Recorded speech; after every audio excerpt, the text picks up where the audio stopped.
Glen D. Johnson Jr. was born in Oklahoma City on April 20th, 1954, and by age 4 was preparing for future battles in the legislature. In Southern California with his cousin, Sue Sempt Timmerman, Glen learned to appreciate the importance of family at an early age. By the age of 12, Glen was living in Washington, D.C., where he played in a band called the Minstrels, who performed at the Mayflower Hotel. In the 9th grade, Glen attended St. John's High School in Washington, D.C., the third oldest Christian Brothers school in the United States. Active on the University of Oklahoma campus, Glen was a top 10 freshman and served as president of the Alpha Tau Omega fraternity.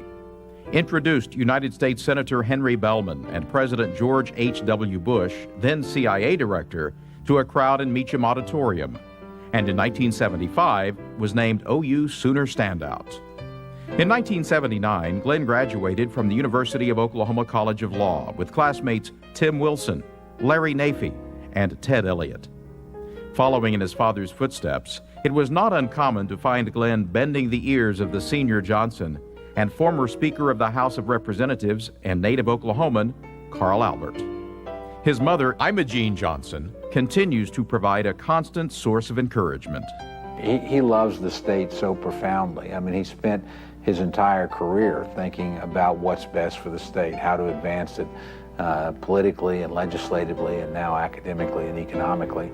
He comes from a long tradition of that, of course. His father was a congressman. He has a distinguished family history that is intertwined with the history of the state. And I think he feels that very, very deeply. He identifies very profoundly with Oklahoma and its interests. This is somebody who I don't think has ever had aspirations to go someplace else. He's always thought you can do great things in Oklahoma, and that that's what Oklahomans should be about. They should be about making Oklahoma a great place. And he spent his lifetime doing that, and it's something to be admired and emulated. The first bill, authored by Glen and signed into law as a member of the Oklahoma House of Representatives, occurred during the administration of Governor George Nye in 1983. In 1991, Glen was sworn in by Oklahoma Supreme Court Chief Justice Ralph Hodges as the youngest Speaker of the House in the United States, and 2 years later married Melinda Pierce in Oklahoma City's St. Luke's Methodist Church. Glen has had the privilege of introducing many of our nation's best known to his home state, including President Gerald Ford during the Carl Albert State College Lecture Series, and with his wife Melinda, President Bill Clinton. Just 2 years after becoming president of the University of Oklahoma, David Boren named Glen Director of Public Policy for the university, and in 1997, Glen became Southeastern Oklahoma State University's 16th president. Attending the investiture ceremony were Congressman Wes Watkins, Regent John Massey, President David Boren, Governor Frank Keating, and Chancellor Hans Brisch.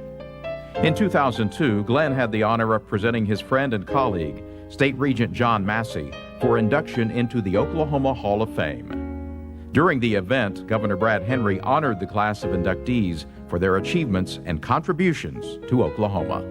The Hall of Fame is to recognize people that made a great contribution. Most of the time, they sort of wait till after they're 60 years old.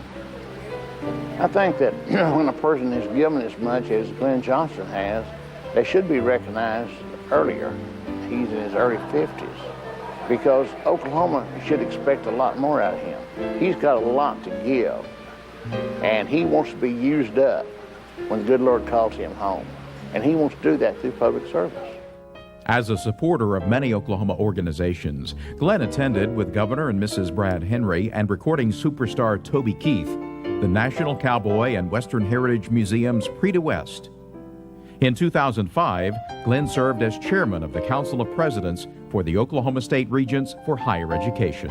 Glen, congratulations. This is a great night for you, Melinda and Imogene.